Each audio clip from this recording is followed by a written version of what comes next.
We have the exam next week on Monday.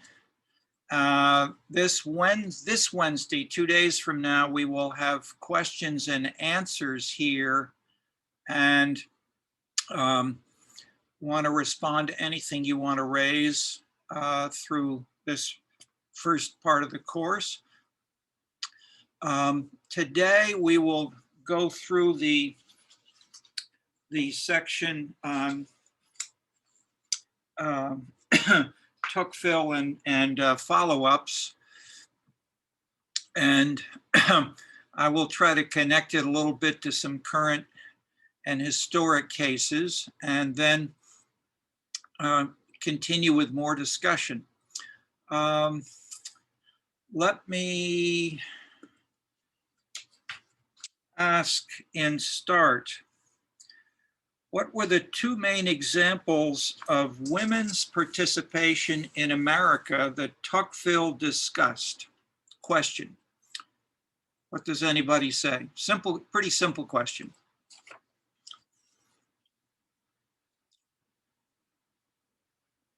I mentioned them both in the past, right here. They did not have the vote until the end of the 19th century, so this was over a century before they could vote. The two answers were abolish slavery and abolish liquor. Oops, here we go. Andrew, go ahead. I was going to say abolitionism and prohibition. There we go. That's it. Easy question, easy answer. But follow up, how to do these two things? What were the methods? Abraham Lincoln, as I said, when he started out, he was not an abolitionist in the debates. He became an abolitionist, and then the method was war, the Civil War. How about for bars? Let me show you a baby screen share here. Let's see. I guess host. I guess I'm asking the host if I can be permitted to do that now. I'll try this. See my is it Wenmia or Michael? Michael is the host today. Okay. Are you there, Michael? Can you let me share? There we go. Okay, thank you. Now I'm going to, I want my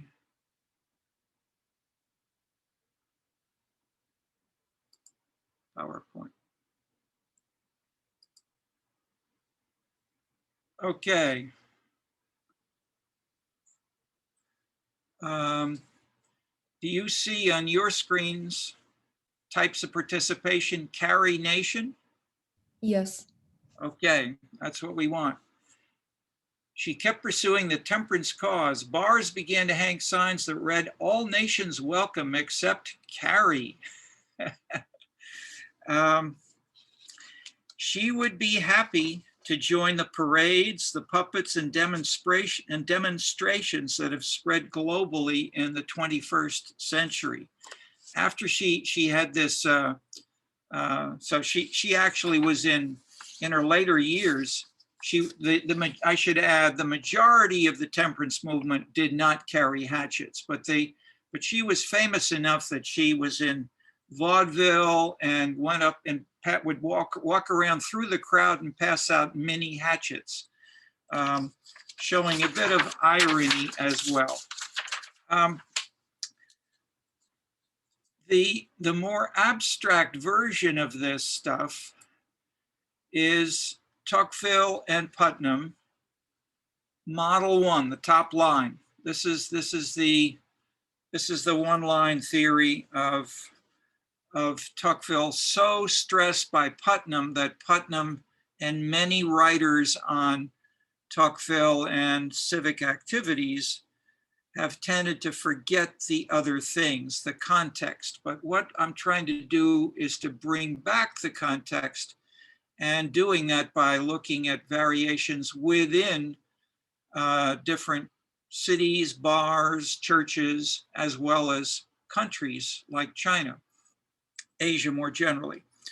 The top line says, civic participation, if it's higher, should generate more trust and legitimacy, first with the people who you're working with and learning from, and second for the nation. And that generalization to the nation is the controversial part, which that's the positive version. The negative version is that in places like Latin America, trust and legitimacy are very low, but the great experts mostly writing on this in Latin America are saying what we need are more churches, more activists, more civic participation, explicitly or implicitly citing Tocqueville. This is how you build trust, is deeply rooted around the world. And I'd say, let me say in Latin America, less so in Asia. So that's what led to the interesting discussion. The Model 2 was featured in a finding by a PhD. Let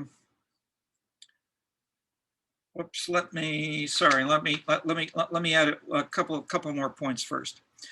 Putnam's book in the paper we read in the last week, Bowling Alone, stresses this top line only simplistically. But we have many related case studies.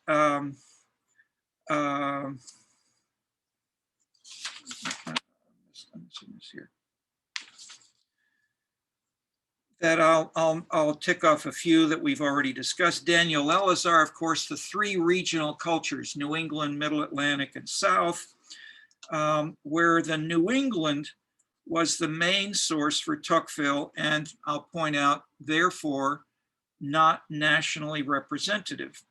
And what Nathaniel Hawthorne did was to take some of the more negative aspects of New England moralism and contrast the puritanical branding of the A in Salem as inconsistent with the emerging tolerance across the US, as well as in New England by the late 19th century when he was becoming more famous.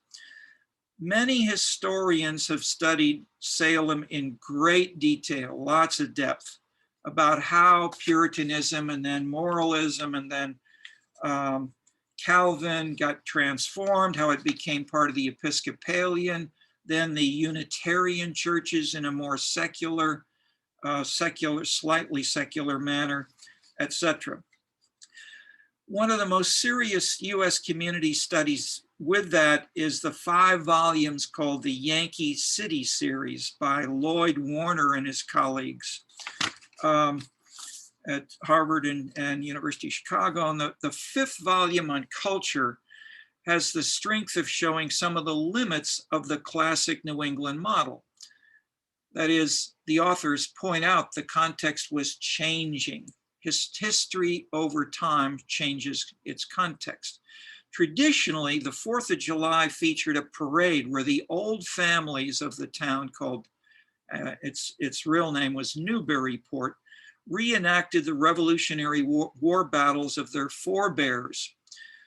But in the later years, the 30s, there was an Irish mayor elected, and then in the 60s and 70s, the town was restudied by Chicago anthropologists who found that the parade was updated by a chairman who from the least respected minority in the town, French Canadian. And the new parade stressed multicultural floats featuring gays, Ronald McDonald's products, and more. And similarly, the book itself stressed how the Irish Catholic mayor in the 30s made fun of the traditional town icons, especially the old families. Okay, so if we have these kinds of historical case studies, a theoretical and review of some empirical work was George Casper Holman's, Harvard sociologist who sought a single fundamental principle for all social relations in his thin book called The Human Group. His principle, the more people talk, the more they like each other and respect each other. Of course, he did not invent this. It was close to the pragmatist philosophy background of C.S. Peirce, Dewey, and then linked to sociology and social psychology by Cooley. This generally shared aspect offers support for its popular acceptance, if nothing else. As well then in Putnam's own books, before and after the simple bestseller Bowling Alone, he also stressed its limits. His book on Italy showed, on this week's reading, he showed that the Tocquevillian idea was pursued and worked only in the northern city-states of Italy. In the South, no.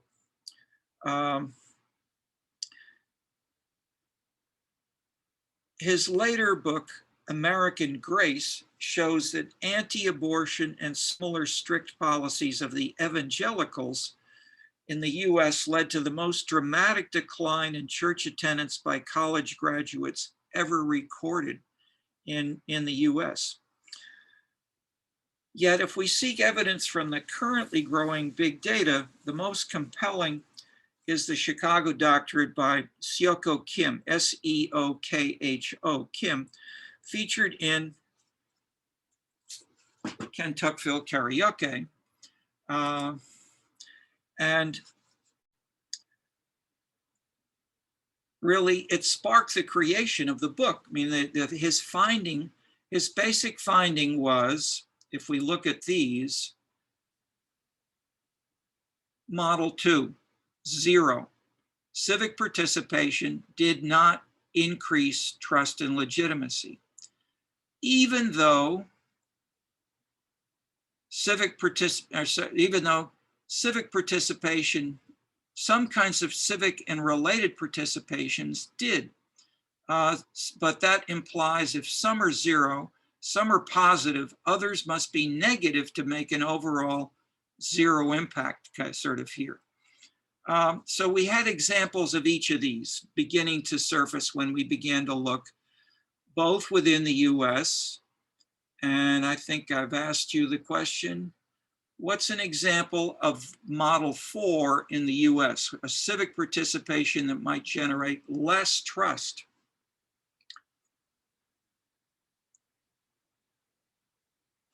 Adam, no, is it, yeah,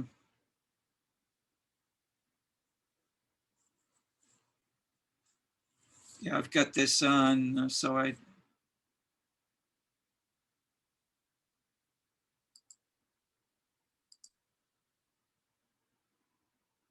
anybody, nobody's commenting. Okay, two quick answers.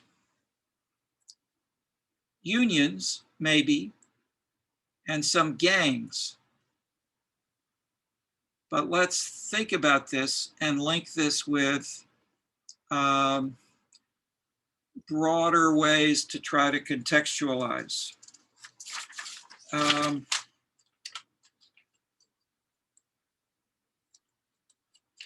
What Seokho Kim did first was to detail this for his own native Korea, as he was very conscious of how Koreans are very active in civic organizations. Yeah, we have a hand up here. Let's see, let me try to, yeah, can you go ahead and talk if I leave this image on the board? Sure. I was just going to ask whether an example of civic participation would count as the rise of conspiracy theories and organizations around conspiracy theories, online mobilization of groups that predicate their identity and communication around conspiracy theories, which generally undermine trust and legitimacy in public institutions. Exactly. Absolutely, yes. And that's part of why I'm making these points. I shouldn't make it too explicit. I'm trying to let you see this more implicitly. That Carrie Nation was a solid American, and you know, it was okay. So yes, indeed. Any follow up on that, Max? You want to add now, or you want me to put in a little more, and then we'll continue with much more discussion? You can go ahead. Okay. So just to give the broader frame here, 4 kinds of models. Where and how might they fit? And I'm giving you the abstract version, and then we can come back and discuss this in relation to specific cases and evidence. This, if you will, is abstract and simplified conceptually. It's a simplified version of what we have at the beginning of the Kentuckville Karaoke book to make it clear and straightforward and directly linked to Tocqueville and Putnam. But as we go through the various chapters, which we spent 10 years with 19 participants working on, let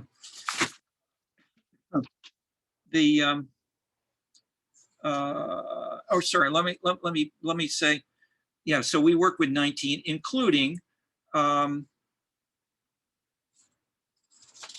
Seok-Ho Kim, as well as after he did his PhD. And he then, framing this, repeated his Korean study and showed that the same thing basically held. That is model 2 here, that civic participation did not generate trust and legitimacy. Tocqueville did not work in Brazil, Portugal, Russia, China, which were like Korea. Why not? He also, I'll add, omitted trust which was only strong based on close personal contacts, closer to homons. So he was trying to look for the more generalized trust, and we can, with more discussion, articulate that these are 2 different kinds of trust dynamics. Okay. The Tocqueville Karaoke book's many chapters show the generally positive impact of the arts. Yeah, so that's, I'm jumping ahead a bit because this was not in Seok-Ho Kim. That is, when we began to have these findings, we several of us, and this was Peter Ochterberg, who came here from the Netherlands, we really restudied the data that Putnam used, and we looked at types of issue areas. That is not just, so I'll flash forward here, such as, and then we ended up with these 4 kinds of voluntary associations from the World Values Survey. And we found that if we look at these arts, community, religious, and professional, all of these are important, but that the numbers of them, especially among younger people, were growing a whole lot more in the arts. And that this was the opposite of what Putnam had said for the US. That is, his basic argument in Bowling alone was the decline of the arts. So, but he did not, he did not discuss the arts, the decline of organizations in general. But if we break up the arts, break up organizational types of activity, which is what many of these questions did, they would ask average citizens all around the world, dozens of countries, are you active in any of these kinds of organizations? Churches, lawyers, etc., professional, and so forth. Then we can sum these into these 4 types. And Putnam was basically wrong as regarded the arts.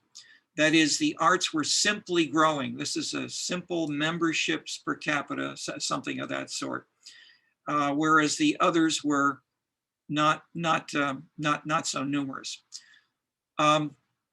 the critical points here generating this are how do we define civic participation, or more generally, should we, and what we have done in the book is redefine it for some purposes, depends on the chapter through the book, but this is from the last chapter. We redefine it as democratic processes, and we include protest. We included the parades, the demonstrations, which we're having in Black Lives Matter, which we're having by many of the new social movements of the sort we discussed. We had all kinds of things because these are part of democratic processes. So Tocqueville is only part of this, or that is, Tocqueville did discuss a lot of these things, but he didn't bring them in a systematic a way as we've done in the last century or more, as people have begun to sharpen these kinds of things.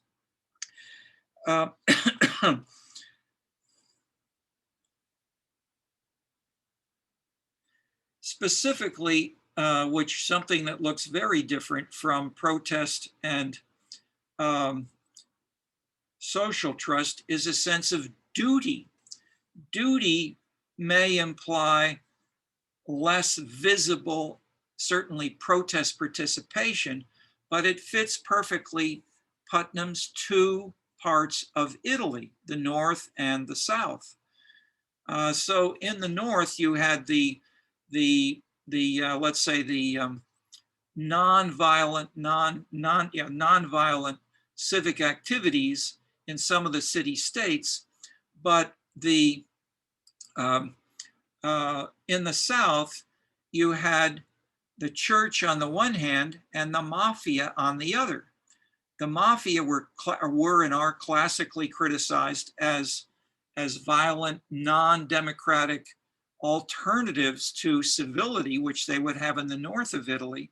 And this is now debated around the world of what is proper in China, in Hong Kong, in Chicago, in Naples, and the like. So I'm saying that these are not simple yes or no's when we have folks like Carrie Nation inside the core of Tocqueville's. That is, he did not talk about Carrie Nation. She came later, but the movement was there. And so what we've done through the book, and then especially we spent several years doing this last chapter work, and my main co-authors are Portuguese. So they were very sensitive to how these things did not work in Portugal, because they had violence, they had they had lots of demonstrations. They fought with the Northern Europeans within the European Union in ways that made, particularly Felipe Silva, the really senior co-author, has a doctorate from Cambridge, where he studied political theory. So he didn't do any of this kind of big data. So one of his assistant collaborators did a lot of the data analysis, and we then joined these with Tocqueville and with the broader theories. So in a sense, what you've got here is a refined version, lower left, social participation, not just one type, which is what many of the Americans, Verba, Nye, Putnam, these Harvard folks, have stressed, everything put together. But they have not separated out the issue areas in most of what they have done. We do. Second, we do include, and these are the standard things which everybody uses: sex, age, gender, self-positioning on a conservative liberal scale. These are the classic socioeconomic variables that everybody uses in political science, sociology, the Wall Street Journal, Washington Post, etc. What we then add, which most again have not, are these things on the bottom: the political cultures and the cultural traditions. So these are closer to what we read with Elazar. These are in the New Political Culture book, which I've mentioned, and we'll read in a later section. But basically, we can classify three kinds of political cultures as this reformist new political culture, one. class politics 2, and clientelism 3. These are big things that you find in China, all around the world, Europe, etc. And as I've said, roughly 70% of European citizens and Japanese citizens support these kinds of new political perspectives as citizens, but the leaders do not. The parties differ dramatically.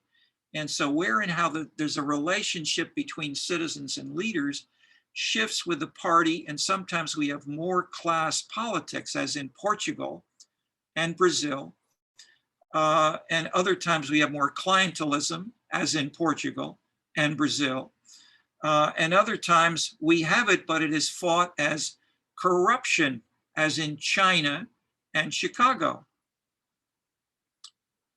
These cultural traditions also are there. And so we've measured each of these separately and in different combinations so that we can then say, how do these combine or work separately? And the idea is not that these things on the bottom cause these processes, but that they, or that the age or education cause these, but that these interact. That's what these arrows with the bowed head arrows with the circle around them, these say interaction. These things enhance or weaken, but they don't directly cause. So the democratic processes, then we look at each separately. So we did all kinds of analyses of these things, which we summarize only in the book. But the quick way that these are most simply summarized, and this is all already sort of complicated. I'll just comment on two, but that is we have here 4 contexts, vertical gray bars, 1, 2, 3, 4. And so we look, and what the vertical gray bars are showing, the magnitude of the impact of the arts, the degree of relationship, how strongly related are the arts to these kinds of democratic processes. So we have, so these are, in a sense, these are some of the independent, these are our key dependent variables, and we don't show all of them here. We show 1, 2, 3, 4, 5, 6, 7 of them. Okay, and so these are protest, trust, political, these are the dependent variables. So this shows basically that when we have more of the new political culture, the arts generate more protest. That fits Carrie Nation and the New England abolitionists. It also generates more trust in the political institutions. That fits Tocqueville.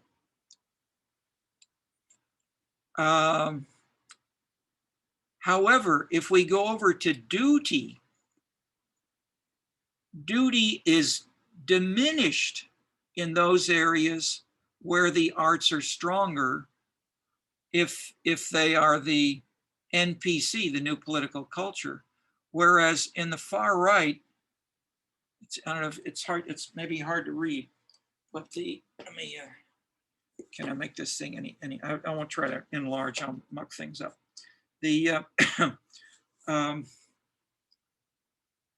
What that duty says is in Roman Catholic areas where we have citizens who say, I'm a Roman Catholic, duty is increased by the arts. Example, Southern Italy. And so Putnam's discussions here of Southern Italy, he doesn't go into, that is, Putnam does not, I'd say Putnam discusses in his elsewhere some of the Southern Italian stuff. And, but at least in this survey, we have an increased sense of duty, which could come from paintings showing Madonna and the Christ child as a classic Southern Italian kind of art form. Traditionally, this is now changing everywhere, including Southern Italy, but at least the simple point of this, I mean, the takeaway for you is that Tocqueville, the simple Tocquevillian story is too simple. That the context is, I'm just using one word because that's basically where we were as we started the Tocqueville karaoke discussions. But as we then got through more and more years, 12 years basically working on this in the Scenescapes book, we sharpened ideas, we worked together, we learned how these things worked. And I've only talked with you about the first part, which is the Tocquevillian part. The second part of the book, we then pursued further in the Scenes book, which is that arts can also create more jobs. And so that's related to what we do both here and then in the Scenescapes book is look at some standard, that is what we've done in both books, is not to create any new dramatically different variables. We're trying to bring along and show people who know, of course, trust matters, of course, civic activity matters, protest matters. The question is, do the arts matter in making these things happen and to make them work the way they're supposed to work? And the answer is yes, powerfully, but the arts don't work alone. The arts, as well as participation more generally, depends on the values and the political culture. And you can find this often in Tocqueville if you read other pages and you look at his qualifications, especially his whole book on the old regime in France. So he often contrasts the US and France, but more specifically the New England version of the US is closer to the is in contrast with the American South, as I pointed out, contrasting Salem with with Faulkner. So the American South, a classic principle was hierarchy of slavery, the first thing which was abolished, but the hierarchical tradition more abstractly is highly visible in the French political culture. And so Tocqueville, in his two books together, is very explicit about how participation does not generate trust or a new political culture in France, because we have this sense of hierarchy and it suppresses the workings of these kinds of things. So I'm saying Tocqueville could be made to carry, he could be, if Tocqueville and Carrie Nation were alive in the 21st century, she would bring her hatchet and Tocqueville would learn karaoke. That's the point of the title. Okay, let's have a little discussion of this, and then we can show, if you want, in the second PowerPoint how some of this works. And let me stop the sharing here for the moment. We can show how this shifts in the scenes, but let me stop for a moment and see what you have and any reactions on this.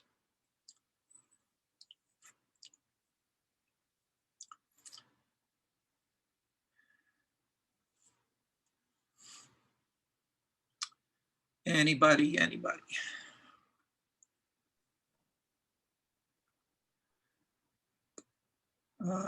Andrew? Or no, this is I guess Ram first and Andrew second. Go ahead, Ram. Yeah, I guess just in thinking about the ways civic participation is changing maybe in contemporary times, I think it's important to also think about the power of online communities, especially considering the current pandemic environment. And I feel like the most explicit example of this recently is probably with GameStop, where members of the Reddit community kind of rallied together and caused major losses for this large trading company. And I guess this isn't really strictly political, because the actions of Reddit weren't meant to like inflict some sort of policy change like prohibition or abolition. But I think it does show how communities can congregate through an online medium and still create large-scale societal implications. Absolutely, and that's directly consistent with what we talk about in the second half of the Tocqueville Karaoke book of economic creation of jobs, transforming of the economy, raising rent, and those are key variables in the whole Scenes book.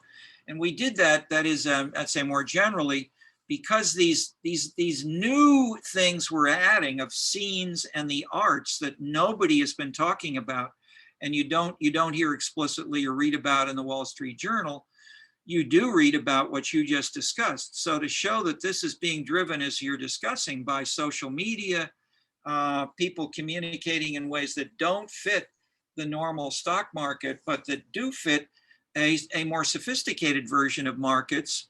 If we look further, we can sharpen our models by making them more multi-causal. So thank you, yes. Any follow-up, Ram, on that? No, if anyone else wants to share.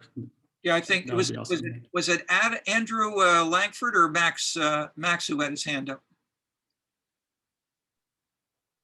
Yeah, I had my hand. I was curious about, so you showed like the effects of the arts on these different, variables. How and why do the arts have a different effect from other forms of civic participation that you noted earlier are in decline? Do those kind of civic participation? Whoops, are you, we've lost your, yeah, okay, now you're back, I think. Maybe you have a slow web connection. So can you say it again more slowly, or have we lost you totally? Sure. I was just asking, you showed the effect of the arts across these different variables. But I was just curious as to why arts participation has a different effect on things like trust and duty and, protest than participation in other civic groups. What is, at play there? Yeah, we have a brief statement in the last chapter of the book about each of these, and we have more extensive discussions of many of them in the individual chapters. So that's my quick answer. Take a look at the book, these are long, hard questions, but we did not think of these all in advance at all. That is, we learned from discussing this for roughly a decade with people from Portugal, from Korea, from China, from Japan, especially most of the participants, most of the 19 participants are Asian, plus coming from countries which had negative findings on Tocqueville's Model 1. Wono Jang, Yoshiaki Kobayashi, Seoko Kim, Chongyul Lee, and so forth. So Divu, Joseph Yi, and now of course we're very active with the Chinese Scenes Academy. So basically, that is, rather than trying to give you a detailed summary, I would say take a look, and I've tried to illustrate very briefly with Carrie Nation here, and the richer, subtler characterizations we have in the novels from Faulkner, and illustrating the deviant, that is, what I'm showing here is I'm using what we can call a Durkheimian mechanism. If we take an outlier, take strong outliers that illustrate the workings of the main pattern. So if we have most people who lived in the South during the Civil War, most plantation owners went with their followers, and they put on uniforms and they fought against the North. But the leading member of the town in Faulkner's Absalom gave away his slaves, gave them freedom as soon as he inherited them as a young man. He never had any slaves. And when instead of joining the Civil War, as his son-in-law did, his daughter-in-law hid him in the house built by his son-in-law, and he basically was showing. Okay, so I'm using that as one deviant case, and I'm using the two leading novelists in the United States to try to illustrate not just a number, but the subtleties of slavery and abolitionism within the American South, just as I'm illustrating the critique which Nathaniel Hawthorne gave us of the puritanical side of Salem by forcing the lady to wear the A. And so the Scarlet Letter illustrated the lack of tolerance within Salem as, and both of these are also bestsellers at the time and today. Okay, so that I'm illustrating deliberately with novels rather than trying to give you just one answer, multiple ways of answering, going from the very simple line with a box and arrow to the subtlety, which I won't try to imitate, but I'm summarizing from Nathaniel Hawthorne and Faulkner. Okay. Anybody want to follow up if am I going too fast with these kinds of literary references? Just you get the flavor of what I'm saying.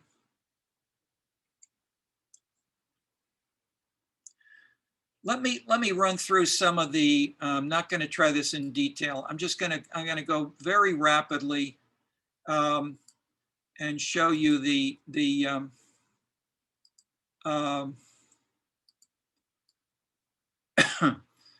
Let's see. I want to make this maximum size. I want to show you the. Whoops. Yeah. Here we go.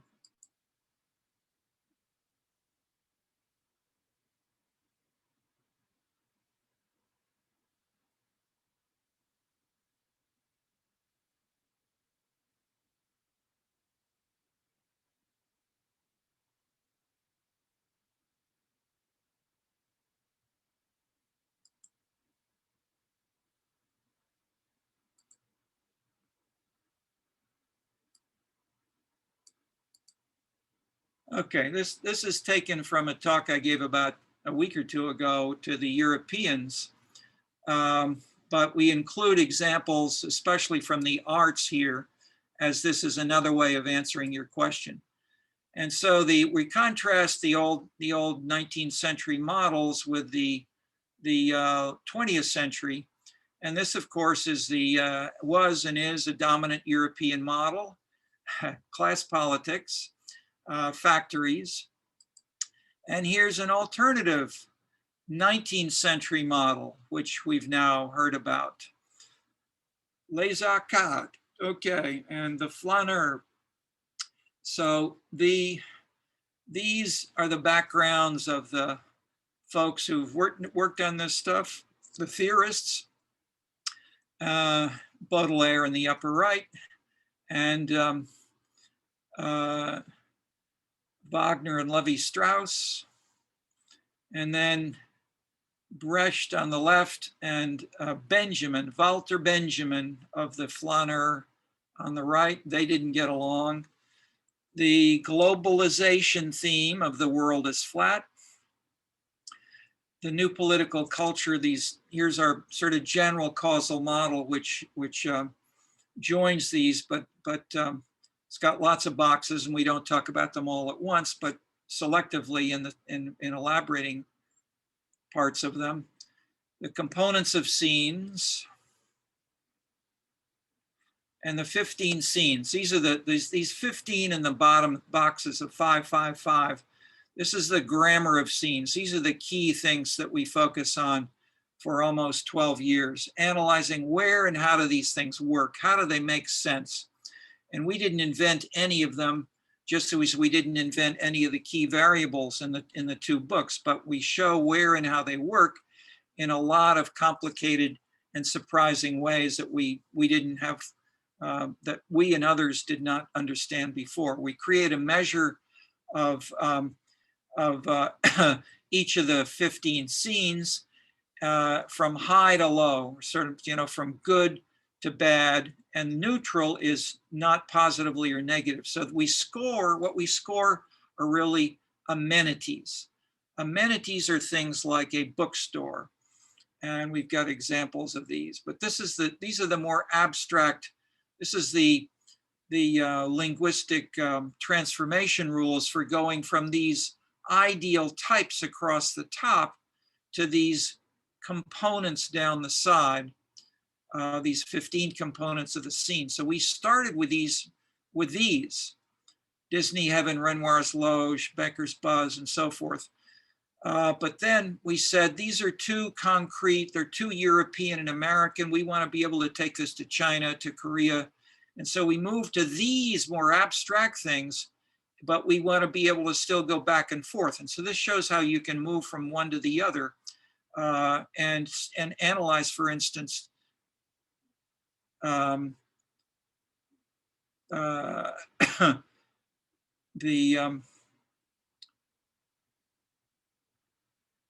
Black is beautiful in ways that fit with these 15 dimensions. Okay, here's the table I contrasted that I mentioned before.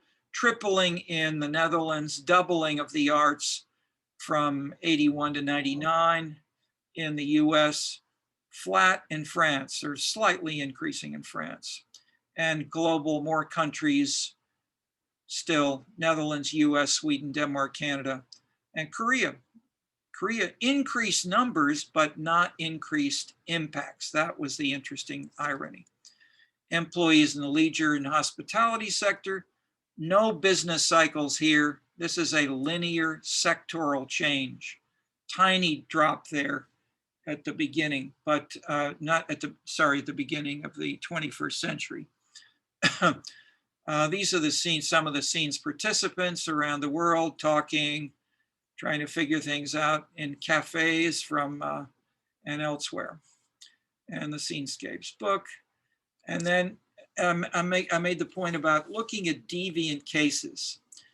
What's the relationship between inequality, much discussed, and ways in which inequality is variously heightened or suppressed, and ways that people may participate in different activities linked with these amenities.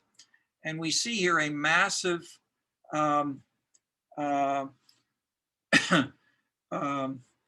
evangelical, that is the new conservative churches.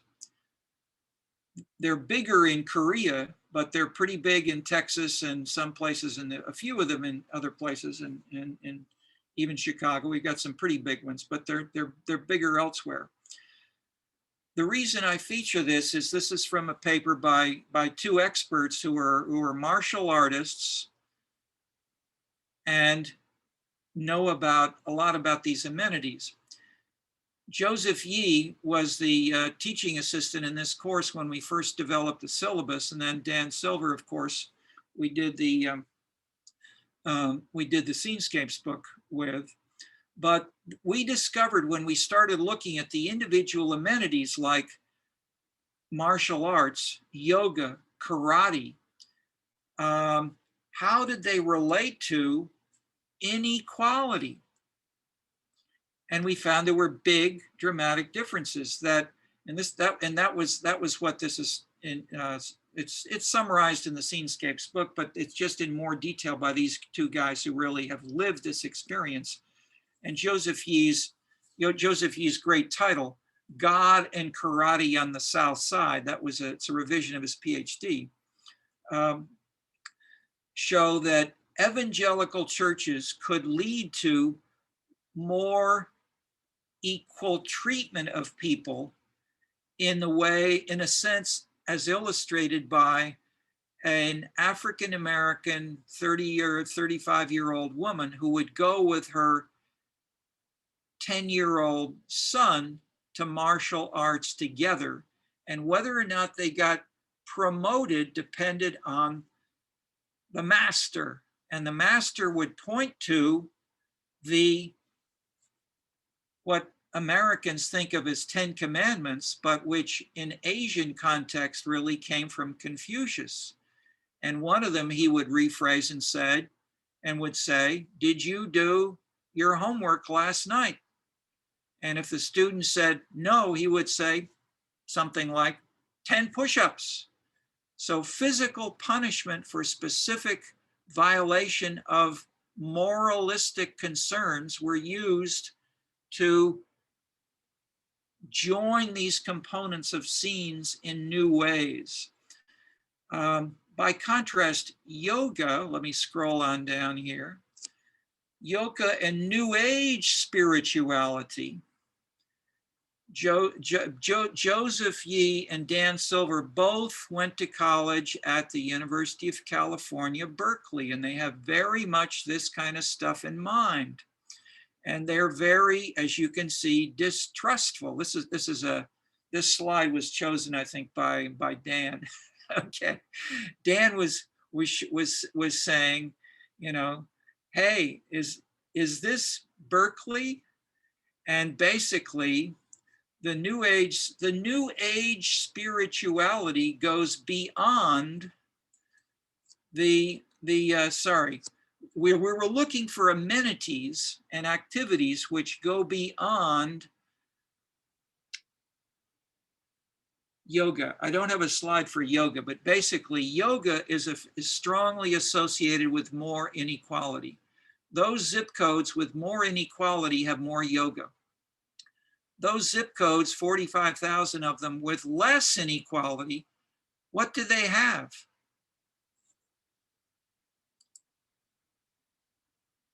Evangelical churches, New Age spirituality, and popular culture. These join people through their presence who are rich and poor, Black and white, Korean and Chinese, Western and WASPy, etc. Okay. Then the strength of these things was a revelation to us all. Okay, so we then said, hey, this is part of buzz. It's not just physical activity that I will earn $10 more. The buzz about these things, the buzz, I mean, a lot of the energies of Michael Jackson and Beyonce and others goes in Hollywood. This is Hollywood stuff. What do they do in Hollywood? They buzz. The cultural scene expresses feelings, experiences, moods through consumers, through amenities. And in this way, we can get lifestyle sensitivity and buzz in ways that buzz can be converted into trust, trust can be converted into money, money and these things can be converted into power, and vice versa. So these symbolic resources, and money is, who can articulate how money is an economist, economics major? How is money a symbolic resource? This is Economics 101. Is a dollar bill gold? If everybody tried to go to the central bank, to the Federal Reserve and said, you know, I like to have gold for my dollar bills, is there enough gold there? No. No. Yeah, Zach, you want to comment on that? Yeah, sure. Money isn't like actually, it just represents the other things that you can get from other people. It's kind of like an IOU from the rest of the society for the things that you've produced in the past. Exactly. Okay, so the economists articulate this, and thus inflation or deflation represent different changes in the patterns between the underlying resource of gold or a material possession, which people may, sociologists and anthropologists talk about money is gold. No, money is a symbolic resource as it's used online by traders in trading up game stocks day by day. So these things are trading with one another, and they use buzz to boom up the price of a stock and to increase their winnings for an hour or a minute. And if you trade at the right hour or the right minute, you do well. The same thing happens in the political arena as the presidential candidates are attacking one another. They're using these multiple resources, and we have tradings back and forth symbolically between buzz, trust, money, and power. And each of these is important, is the point of the Scenescapes approach. This is the famous Beaubourg Museum in Paris, and its architecture states its aesthetics. It's meant to shock the traditional Parisians. Two patterns of French culture. Cultural democratization was the Malraux creation of the cultural centers across France. And this then from 1980 onward, pop culture spread outside of Paris and the suburbs, and Jack Lang defined there should be not any hierarchy between minor art or high art, between noble and popular. Our way of living, our way of loving, the way we dress, the way we cook, contains also a beauty that should be introduced into the acts of civil and social life. Okay, that's exactly what we're doing in Scenescapes, basically. And so we have examples. We consulted with the mayor of Paris for 3 years. We did these couple of reports, lots of conferences. And so this is income is high in the high green areas, low in the yellow areas. And we find that some of these individual amenities are higher, but they're scattered. But if we look at types of scenes, glamour is stronger in the more affluent areas, moderately. If we do this internationally, as I put it here, was Bourdieu Spanish? That is, here we get a 0.4, 0.5 correlation in Spain. In France, we couldn't get a number like that. They didn't have the right data set up that way. But in Korea, Canada, the US, these numbers are 0.1, 0.2. This is a correlation. A correlation squared is variance explained. So if we even 0.5 times 5 only is explaining 25% of the variance in Spain. That's not the text, the discourse, as they say in Paris, of Bourdieu. Okay, more numbers. So egalitarianism is stronger in this part of the old red belt outside Paris. Bobo, by contrast, is a mixture. So you have more income, but also more bohemianism.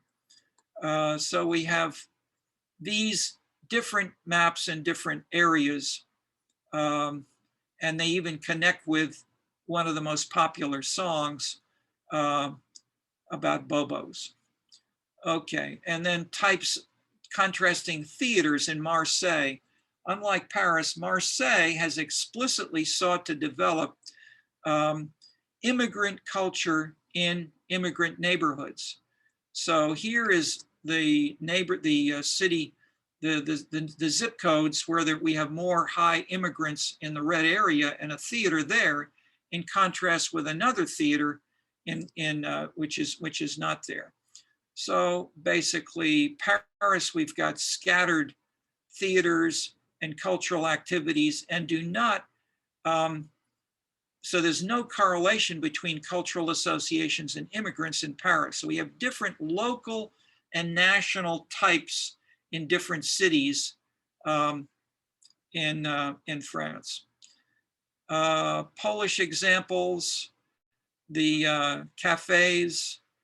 This is a poor, small, traditional town in Poland that has transformed itself by using the arts and these kinds of public art.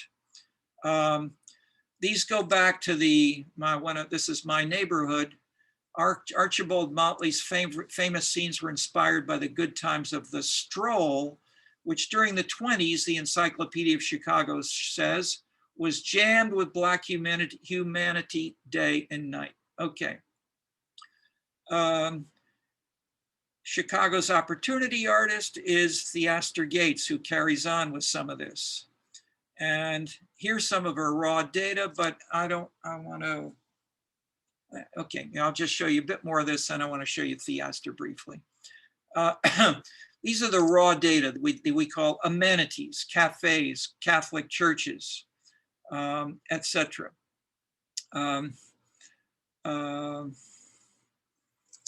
Yeah, see, you can see here, look at the number of Catholic churches in these.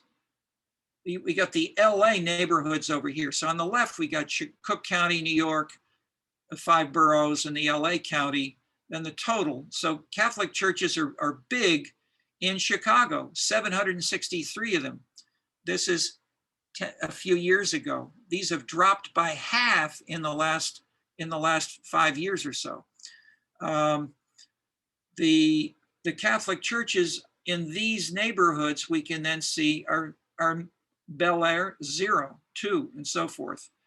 So we've got these things can be nicely, so, but we got Church of God churches, 4 in here, where we have 0 Catholic churches. So we can look at individual neighborhoods and begin to see a flavor of what kinds of amenities we have, including movie theaters, bowling alleys, and popular culture, yoga, etc. Okay, so back over here, scrolling down.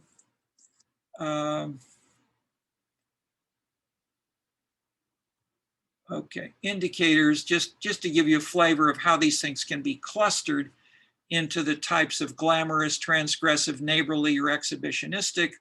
Just some of the highest ranked things like adult entertainment and nightclubs are exhibitionistic, transgressive body piercing studios, tattoo parlors, adult entertainment. Skateboard parks are in there too, Luke. All right. Indicators, localism, and the verse, in a sense, these contrast generally with the ones I showed you here. So these are the cosmopolitan, theatrical, urbane kinds of things. These tend to be the local themes which we have when we classify all of the 15 dimensions of scenes. And I won't go on here, but if we can then look at Chicago, and we take one of our dimensions of scenes is the charismatic, and if we look at LA, New York, and Chicago, we can see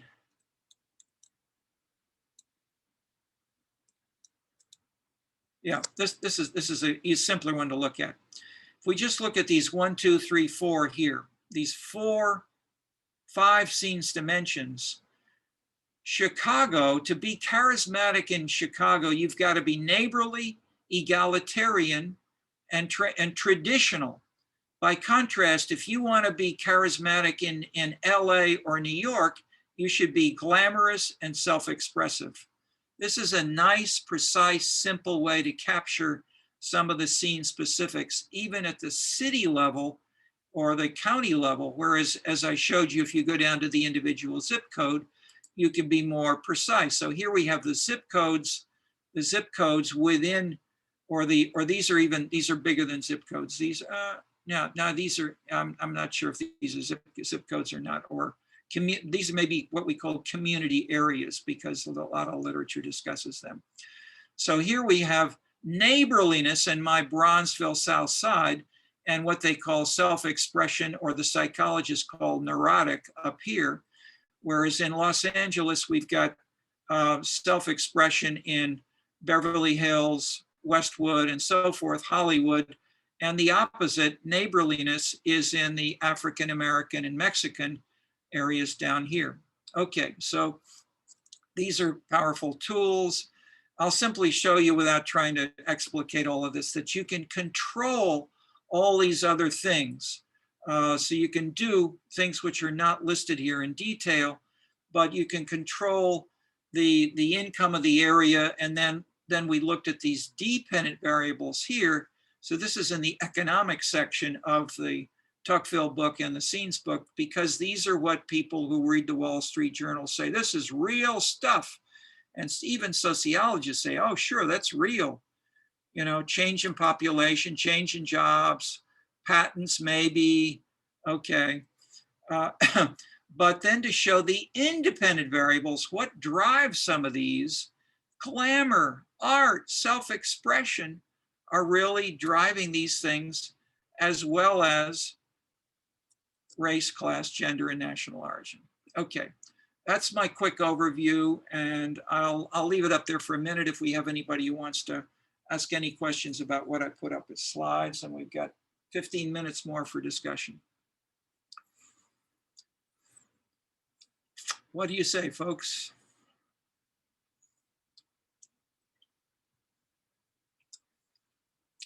Anything seem challenging or challenging to what your intuitive feel gives you? Or yeah, if you want, let me if I can bring in quickly here.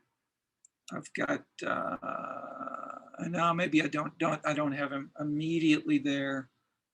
I think is Theaster. But if someone is talking, well, if you ask a question, I'll see if I can bring back up Theaster here. So I'm curious about the like these neighborhoods, right, and the association with different scenes that you're mentioning. Do you think it's that like these neighborhoods tend to have the amenities and this like draw individuals who tend to have more of these characteristics, or do those like individuals predominate and like bring about certain, like what is the pattern that leads to, you know, the rise of certain amenities or certain kinds of individuals in different neighborhoods? How does that function? Okay, great. I mean, you have reinvented what we call the chicken and egg problem.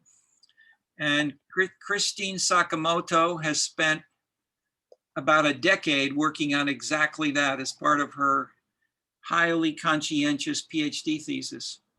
And the bottom line, which we found near the beginning, was both of these are going on. That is, it's a chicken and egg situation. The arts can drive jobs, and jobs can also drive the arts. But I think I may have stopped too early. If we even scroll down, here we go. If we scroll down to the PowerPoint I've got right here.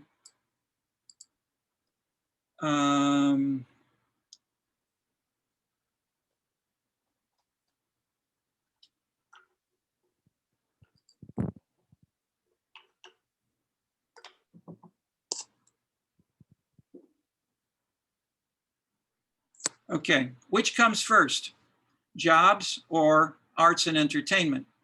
Arts data or jobs data? So we got data on each, and then we got it for every single year for the amenities, because the beauty of the amenities is that we used BizZip and Yellow Pages, and the Yellow Pages we could not get over time because it was a huge amount of work, but the census stuff is easy. So we got that, and we downloaded it for every year.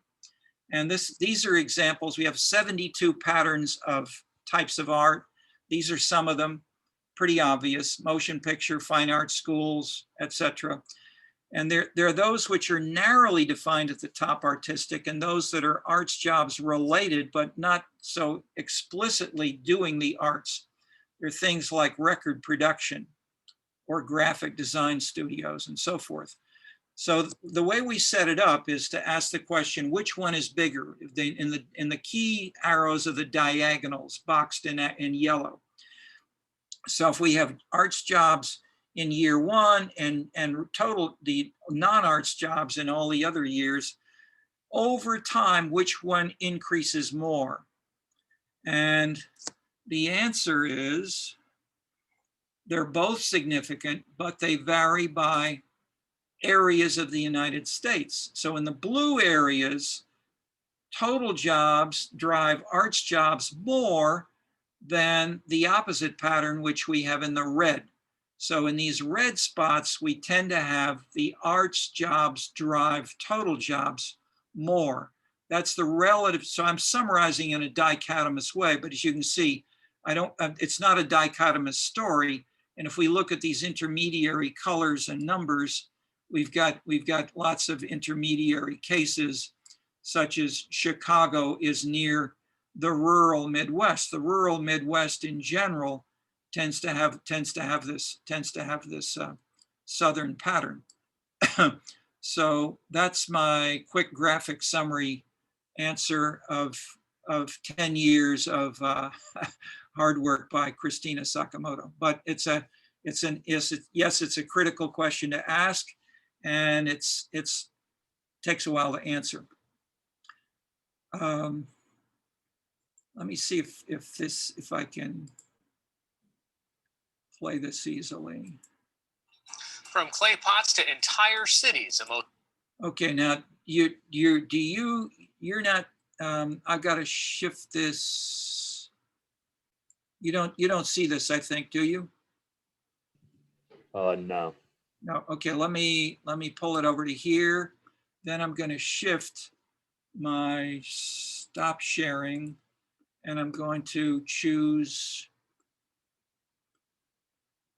screen share again, and I'm going to choose Firefox, where we're going to get just a bit of Theaster Gates. Largest project to date, the Stony Island Bank, a once thriving institution in a beautiful neoclassical building that sat empty for more than 30 years and was scheduled to be torn down. Gates bought it from the city for $1, raised several million to fix it up, and turned it into an arts bank with exhibition and performance spaces, a gorgeous library with books from the collection of the publisher of Jet and Ebony magazines, slides once used to teach art history, and vinyl albums from disc jockey Frankie Knuckles, the godfather of house music. The art is in the idea that Black culture and Black spaces should be preserved and cherished. I'm excited about collections because they start to demonstrate that Black people have the capacity to care about Black things, that we have the ability to make space for these incredible collections and make room for people to enjoy them where normal people live. And I feel really fortunate that that kind of poetry could live on the south side of Chicago. Have you guys been doing this all day, by the way? His newest project, undertaken in his position as Director of Arts and Public Life at the nearby University of Chicago. Okay, so so that I'm giving you some qualitative, quantitative, U.S., Chicago, neighborhood, and cross-national answers to your questions, ideally. And so what we try to do is go back and forth, as you can see, among these levels, among these different units, using different people and data sources, and see if we get consistent, or if we get inconsistent results, then we go back and say, why are we getting these inconsistent results? Okay, let me see here. Let me go back to stop sharing. Okay, any more thoughts or questions on all of this?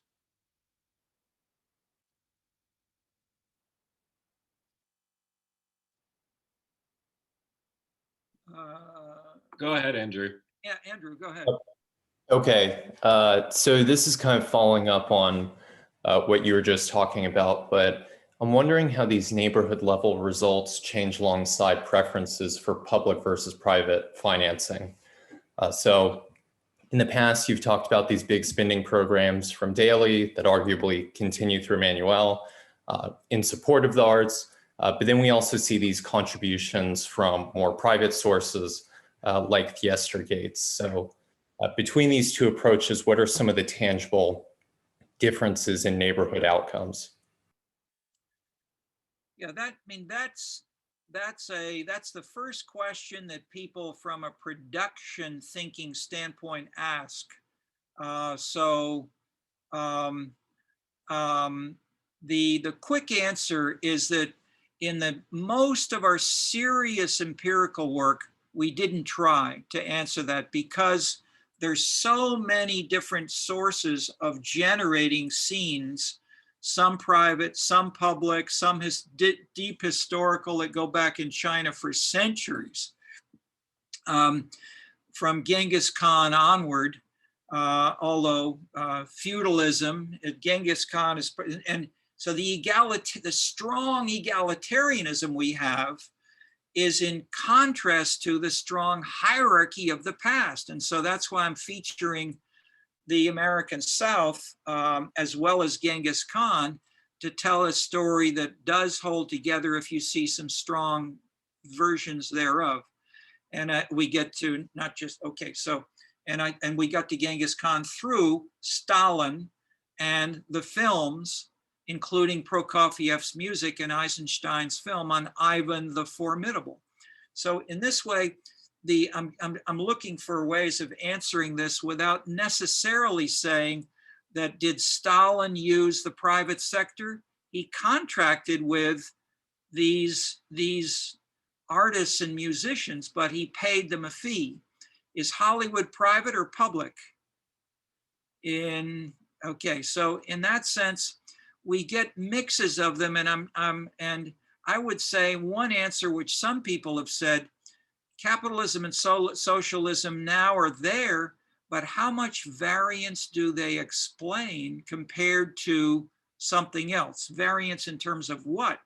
And if we look not just at Tocquevillian, that is, I shouldn't say Tocquevillian, let's say Putnam defined, Verba defined narrow participation, maybe not so much, but if we look at more subtle relationships here, we can trace these effects and even get estimates of how big are the relationships. As I put in that subtitle, was Bourdieu Spanish. So in Spain, our data show a lot more of a relationship with income driving things. Other places, it's pretty darn weak. So, okay, so, but these, I don't mean to, that is, it's great for you to ask this because what I'm saying probably contradicts what you're hearing and reading in lots of other courses and in the media for sure. But where and how much, I'm not saying it's this or it's that.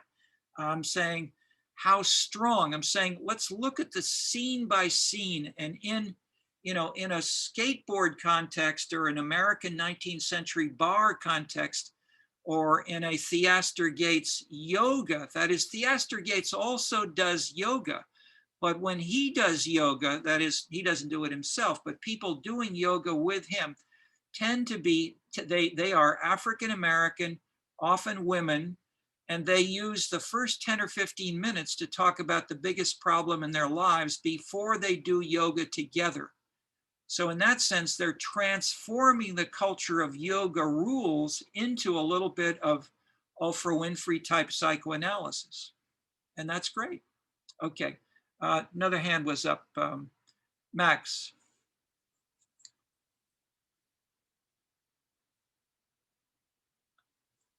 Are you mute? Oh, sorry. Yeah, I was just gonna ask, so with these, so you had, like the differentiating levels of stuff like neighborliness across, different cities, how important things like that were. How can you fix something like neighborliness and measure it across different cities? I mean, I understand there, in terms of there might be differentiating ways in which neighborliness is expressed in different cities. For example, in some cities, it might be more dependent on cultural sharing or direct aid.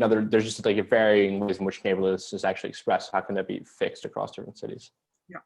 Yeah, exactly. And across big regions. So for example, in the American South, neighborliness is much more based on inviting people to dinner. So that is, if we take an index, we create an index of neighborliness and we add up a whole lot of individual amenities and then count the amenities, the amenities and the things that people talk about if we're using surveys, because we also had one of our three main sources in the Scenescapes book was a questionnaire of asking people questions. And one of the things that they mentioned as well was inviting people to dinner. And in the South, inviting people to dinner and entertaining in your own home was big stuff. This was the classic, the big house was there to show off and to entertain in ways that was immoral in New England. And so in New England, neighborliness can be expressed in going to the same church service together and sitting quietly, maybe meditating until you have the movement in discussion to have that egalitarian, or the town meetings, the classic New England town meeting.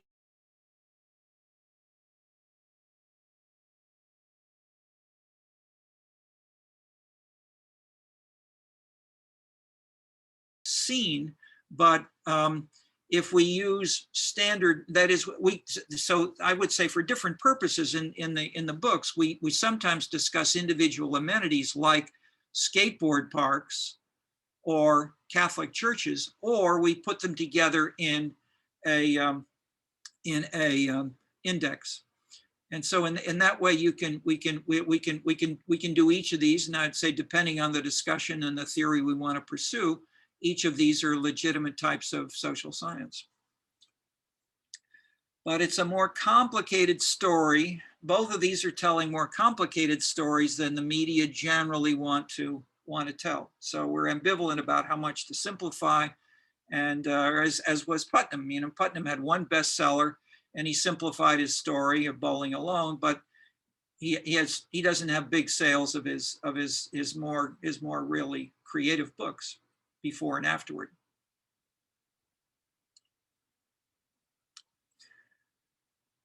All right, I see we are at the end of time. We can continue with questions and discussions on any or all of these themes through the first half of the course, where we are roughly now. And we'll have the exam next Monday, which will be as discussed in the syllabus, online at the same time as the class, etc. Ram, you have a quick question? Yeah, sorry, Professor. On the syllabus, it does say that the exam is on Wednesday of next week. So has it been pushed out? Okay, thank you. I made a mistake. If that's now, if that, it says that, if that says, it says that consistently. Okay, is that true? Okay, now, because I know we had it in two, we had Monday and then Wednesday in two places on the syllabus, not just so it's consistent everywhere. Okay, thank you. Hannah, do you have something on that too? Yes, I know that we're going to cover some of it on Monday, but is it possible to just get a general idea of what the exam might look like what the questions will be looking for, just so that when we go over the readings, it does say on all of the readings that we've covered so far, but I feel like we've talked a lot about things in class that aren't maybe the most apparent. Sure. And how they're we will have some ID questions, maybe 8 of them, and you need to answer, say, 4 or 5, something like that. Then an essay, and we'll probably have two, maybe 3 essay topics, and you write on 1. So you can make your answers more subtle or more simple-minded or more whatever, depending on how much you've read or how you want to focus them. We give you a fair amount of choice, but not total choice. And then, sorry, real quick, the Ken Tocqueville karaoke book, it's supposed to be posted on Canvas, right? And maybe it was just me, but I couldn't find it. No, it's not. We can't. Canvas does not permit you to post full books. So that's one of the 3 books you're supposed to acquire to prepare. I showed you. I gave you PowerPoints to some of the most critical things from Ken Tocqueville karaoke today. So that gives you an overview, but for more subtlety, you've got to look at the text.